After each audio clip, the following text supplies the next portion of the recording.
Hey guys, welcome back. If you can just give me 1 second, I need to finish my masterpiece painting. We're almost done here. I think it's good. Anyway, welcome back. We are in the SCS art room, and we want to just give a huge shout out of thanksgiving and appreciation to Mrs. Bliss, to Teresa Bliss. She is the head of the art department here at SCS, and she does an incredible job. And just like sports and music, art can be a really important part of somebody's life. Looking at my art skills, I may not show it, but art is a huge part of my life, but maybe not painting art. Anyway, I love the creativity that art brings out, and it makes me think of God, who is super creative. I mean, you just go all the way back to Genesis at creation, and the creativity that God has in creation, it's incredible. You talk about who God is, He is a very creative God. Anyway, we want to say thank you, Mrs. Bliss, also to her daughter, Kate Bliss. Guys, thank you so much for all that you do. I often joke and say that if there's anyone here more than I am, it's usually Katie Vanderkooy or the Blisses. I see them here all the time. So thank you so much for all that you do and the very important work that you do here at the art department.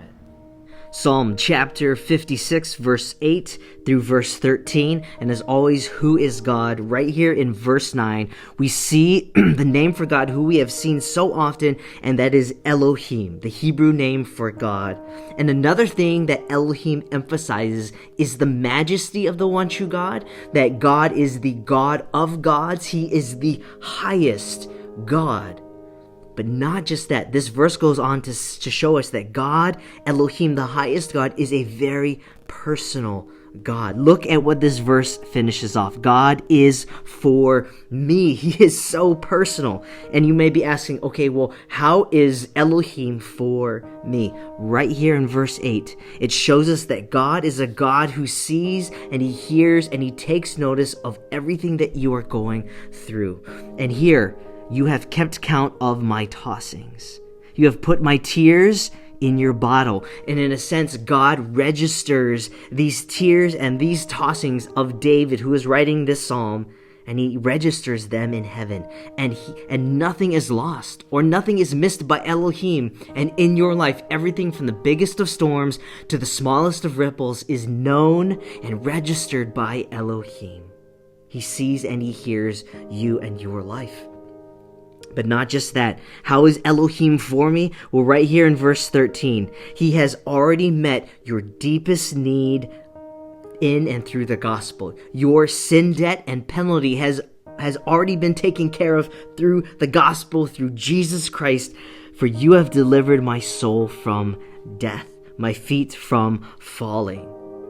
And so, who is God? He is Elohim, the highest God.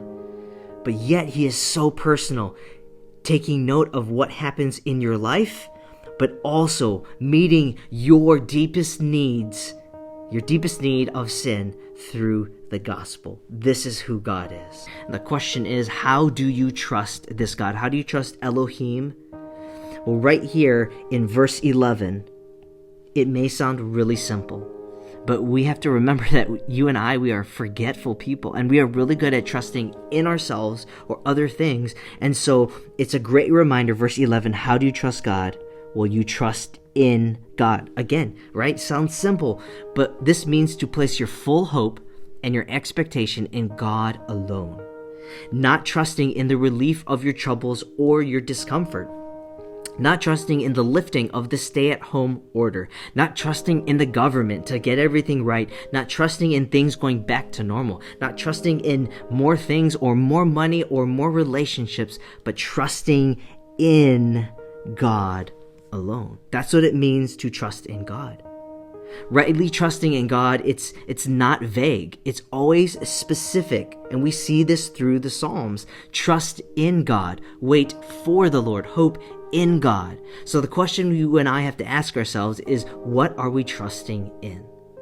So again, times like we are in, they are often really good revealers about what we have been trusting in. So to be personal, for me, a lot of what I was trusting in, placing my full hope and expectation in, it was in my programs and in my position. My chapels, my Wednesday night youth programs, my youth activities. And it was really easy to find my worth and purpose and satisfaction, identity in the things that I did and not in who I was as a child of God and in God first and foremost. And so this quarantine has really helped to expose this in my life so that I see and I turn my trust in God above other things, even good things. So ask yourself, has this quarantine revealed things or people or programs or positions that you have been trusting in besides God? Take a look at your life, and if you are trusting in other things, turn your trust to God, to Elohim, the one and majestic true God, the highest God, but also the God who is very personal, as we have seen. If you and I look to anything besides God to trust in, we are always going to be left disappointed. But when we trust in God, in Elohim, the majestic one true God, the God of gods, the highest God, we will never be left disappointed. So how do you trust God?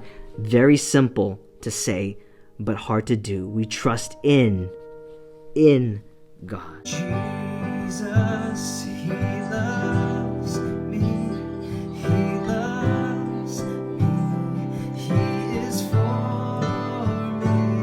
Oh, Jesus, how can it be? He loves me. He is for me. Well, I have been a huge recipient of the work and dedication of Mrs. Bliss and the art department. So this picture hangs in my office where I see it every day. And this has been a generous donation from one of Mrs. Bliss's students, Lena Oshana. And she graduated a couple of years ago, but I just love this painting and I love how it reminds me. And this is a great example of how beautiful art can be and how effective it can be in helping us to remember the gospel. And these dark colors here, and I don't know anything about art, but these dark colors here, they remind me of the heaviness of sin, of the greatness of it, of the dark day where Jesus took on the full force of God's wrath because of my sin. But at the same time, I love how these light colors here, the sun or the yellows and oranges, how they give hope at the same time. That because of Jesus' work on the cross, man, there is such love and hope and acceptance in Him. And that's the gospel. The gospel reminds you and I of our sin and the greatness of it. But at the same time, it also reminds us of God's full love and acceptance of us because of Jesus Christ. And I love it. And I'm reminded of this so much. So Lena, thank you so much for your gift to me. And just know that it reminds me every day of the gospel. And this is such a massive and meaningful gift. Thank you so much. And thank you, Mrs. Bliss, for all your work and your dedication over the years. Okay, I'll be really honest. My first painting wasn't very good at all. Actually, it was really bad. But YouTube has some great courses on painting, and I watched a few, and I did this in a few minutes, so I'd like to show you. So here it is. Let me know what you think. I don't know, is it okay? Anyway, thanks for joining us. Lord willing, we'll see you guys tomorrow.